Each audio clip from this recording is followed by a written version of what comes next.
Thousands of years ago, in ancient China, there lived a beautiful young woman named Mulan. She lived with her parents and a dog named Little Brother. Mulan's father had once been a great warrior, but his leg had been injured in battle. As an only child, Mulan felt responsible for upholding the family honor. One day, a man arrived with terrible news from the emperor. The Huns, China's enemy, had invaded. The emperor had ordered that one man from every family must join the imperial army. Mulan's aging father had to fight again. Mulan's father had already served China's army and had a limp in his leg that made it painful for him to walk. Mulan rushed forward to beg the secretary to excuse her father from more service. The secretary was offended that Mulan spoke to him, and Mulan's father was embarrassed by her outburst. But that night, Mulan decided she couldn't let her father go to war. To save him, she would pretend to be his son and go join the army in his place. Late that night, she made a big decision. After saying a prayer to the ancestors, she used a sword to cut her hair short. Then she put on her father's warrior clothes. As her parents slept, Mulan, now dressed as a young man, jumped onto her father's horse, Can. Then she raced off to join the imperial army in her father's place. Somehow, she would find a way to bring honor to her family. The spirits of the family's ancestors lived in the pagoda behind their house. When they saw what Mulan had done, they called a meeting to discuss what to do. They sent Mushu, the tiny dragon messenger, to wake the great stone dragon to go and stop Mulan from causing her family dishonor with her deception. But instead of waking the dragon, Mushu accidentally broke the statue. He hid the broken dragon from the other ancestors and went off to take care of Mulan on his own. When Mulan arrived at the Imperial Army's training camp, she met Captain Li Shang. "What is your name?" he asked Mulan. "My name? It's Ping," Mulan said. To her amazement, Shang and the other soldiers believed she was a man. Mushu decided that instead of stopping Mulan and bringing her home, he would help her become a hero. That way, Mushu would be a hero as well, and the other ancestors would stop making fun of him. When Mushu caught up with Mulan, she was startled by the tiny dragon and smashed him with her shoe. But he convinced her to let him help. Captain Shang worked hard to teach his soldiers strength and discipline. Mulan struggled to keep up. Frustrated, Shang told her to go back home. But Mulan didn't give up.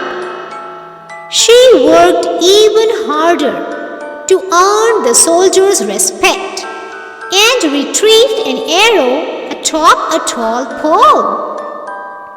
This was the hardest training task of all, and Mulan had done it eventually. She and the rest of the company made the captain proud. And in the process, Mulan made friends with her fellow soldiers, Yao, Ling, and Xinpo. Mulan was not alone on her journey. Mushu and a cricket named Creaky were always at her side.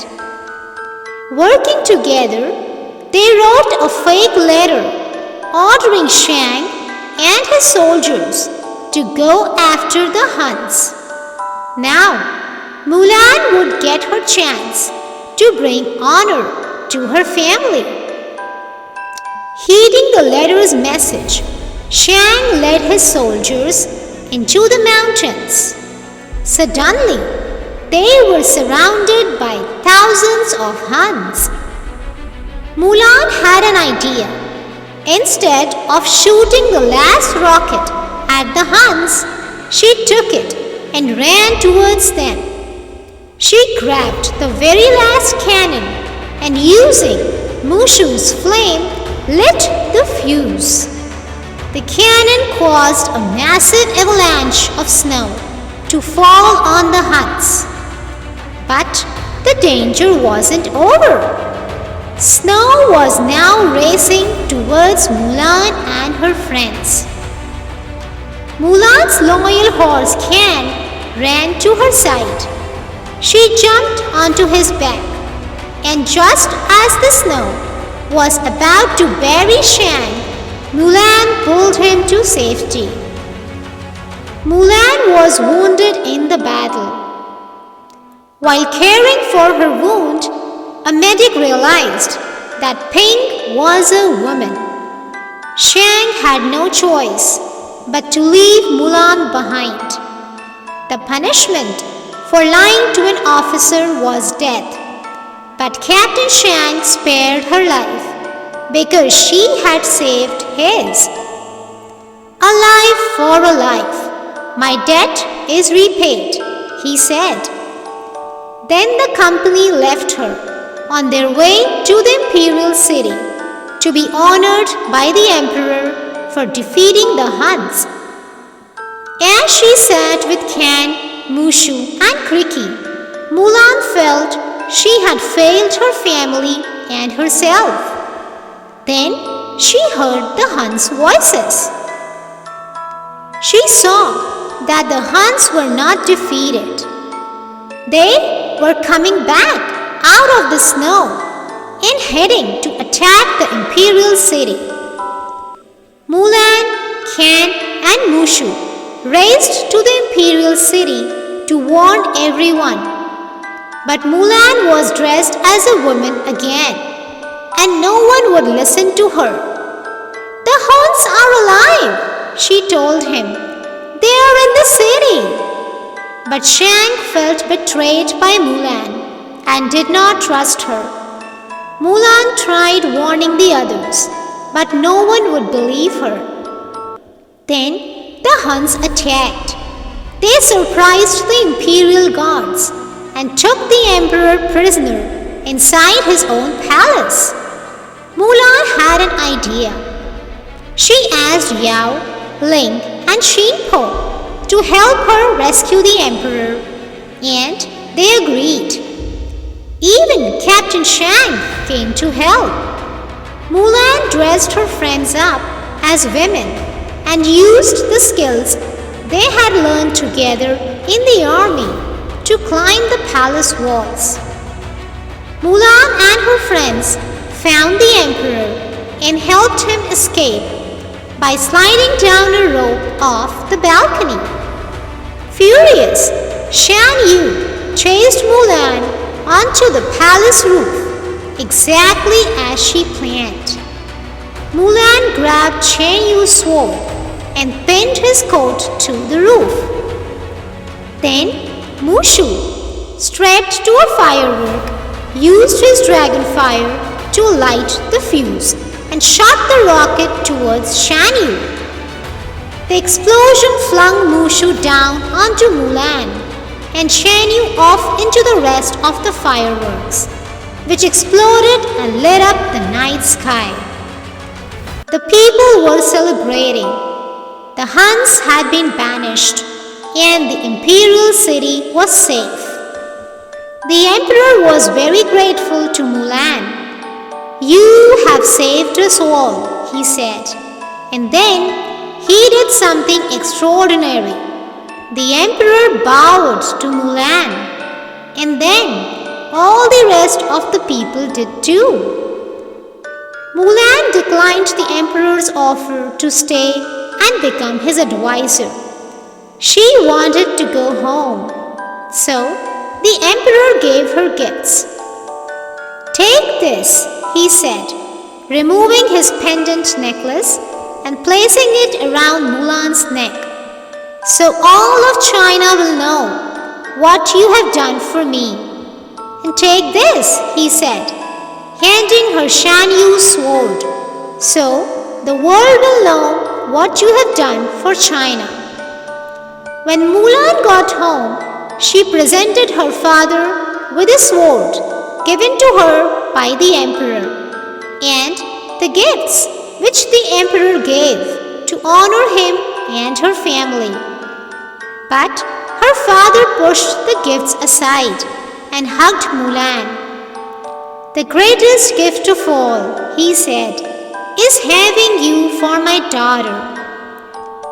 "Excuse me?" said a voice behind them. "Does Mulan live here?"